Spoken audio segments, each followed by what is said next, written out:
Assalamu alaikum wa rahmatullahi wa barakatuh. Dear students, this is teacher Adam and another lesson, English lesson. This is our 16th lesson, and dear students, today we're going to talk about feelings. We're going to talk about feelings. And ardayda sharafta badan waxaan idin leeyahay cashirkeena maxaan ku dhahay 16 kusoo dhawaada. Cashirka maanta wuxuu ku saabsan yahay feelings. Feelings maxaan ku dhahday waxa weeye waa dareemayaasha qofka waxa uu dareemayo ayaan ku hadli doonaa insha Allah. waxaan isticmaali doonaa hadda la yiraahdo waxaan isticmaali doonaa the verb to be aan hore usoo dhiganay. Feelings waa FEELINGS feelings. markay badan yihiin feeling dareen waa feeling, dareemayaal waa feelings.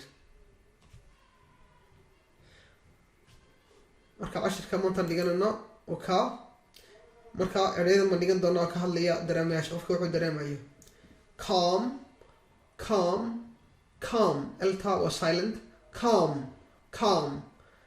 waxa weeye degan weeye. angry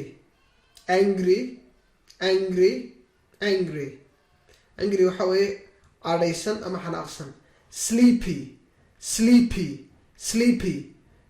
waxa weeye aan hurdoonaya, qof hurday hayso weeye, indhahaas ku qabanaya, qofka wax la oranaya he's very sleepy. ama qofka hurda markuu ka tooso weli hurdada ay ku harsan tahay wuxuu oranaya I'm very sleepy ama hurda ay markaa hayso. proud waxa weeye aan ku faanaya and for example we can say I'm proud of you. aan kugu faanaya ama carabi ahaan waxay noqonaysaa ana muftakhirun bik. hurt waxa weeye in dhaawac ama xanuun uu kusoo gaadho. marka xanuunka ama dhaawaca ha noqdo mid qalbiga maxaa ku dhahdaa ka dhaawacanto ama mid caadi ah oo dhagax ama wax uu kugu dhaco dadkan dhaawaca uu kusoo gaadho. kaba soo qaad adigoo soconaya dhagax baad lugta ku dhufatay, maxaad oranaysaa ouch I am hurt. waan dhigan doona marka iyagoo jubalada ah verb to be la isticmaalay. afraid waxa weeye baqanaya. of baa lala isticmaalay iyadana sida proud oo kale. waxaad oran kartaa I am afraid of lions. I am afraid of snakes. anu waxaan ka baqdaa masaska. afraid iyadoo jumladan waan dhigan doonaa insha Allah iyagoo dhan. sad waxa weeye murugaysan. I am sad waan murugaysanahay. happy waa maxay? waan faraxsanahay wey. waan faraxsanahay. you can say I am happy. worried waxa weeye warwarsan ama walaacsan ama walwalsan. maxaan ku raha qofka markuu walaaca iyo warwarka uu hayo weeyaan worried. I am worried. I am very worried. very waa aad. I am very worried. aad baan warwarsanahay.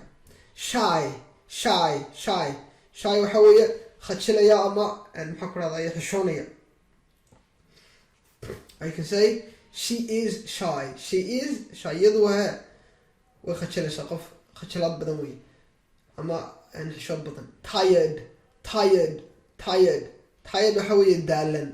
you can say I am tired. anu waan daalanahay.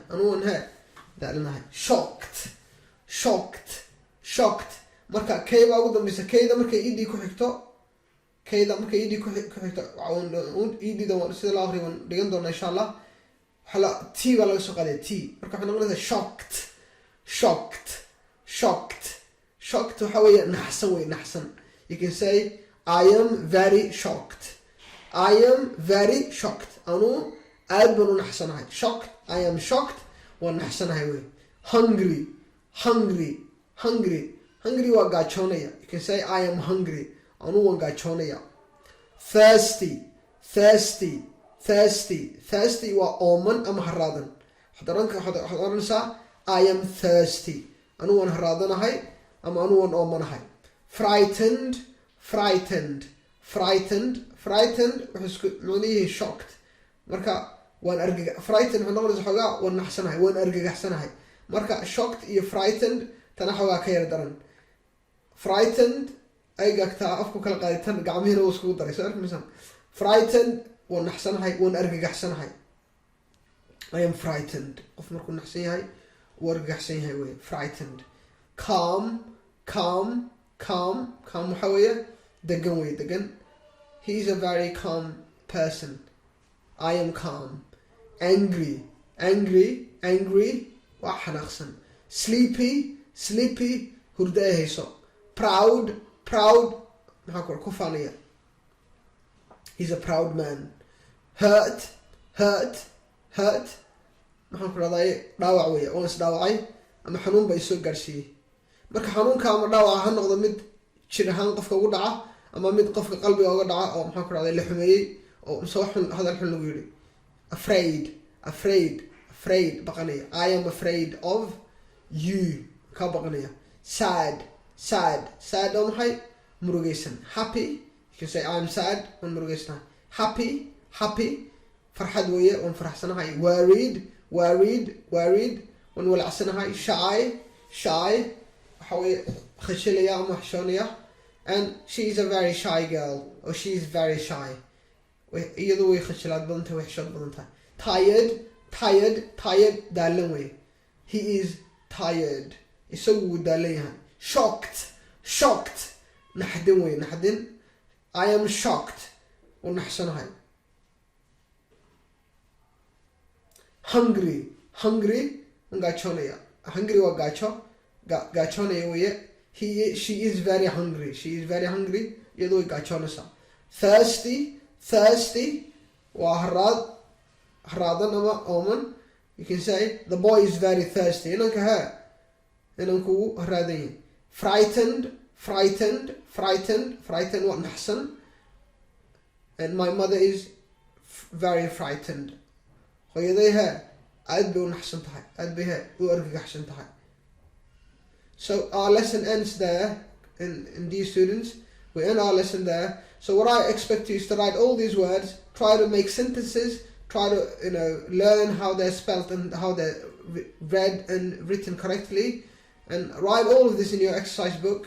You should write and you should read it again and again. عشرة مركب مراجعة كسمية أغرية أريد قرآن كوجي أغرس كوجا يستعمل كوجي بسكودي أنا محكور هذا أن محكور هذا الدين ده صارته عشان هلك بنوجع جهاي. And dear students, I leave you there with Assalamu alaikum wa rahmatullahi ta'ala wa barakatuh.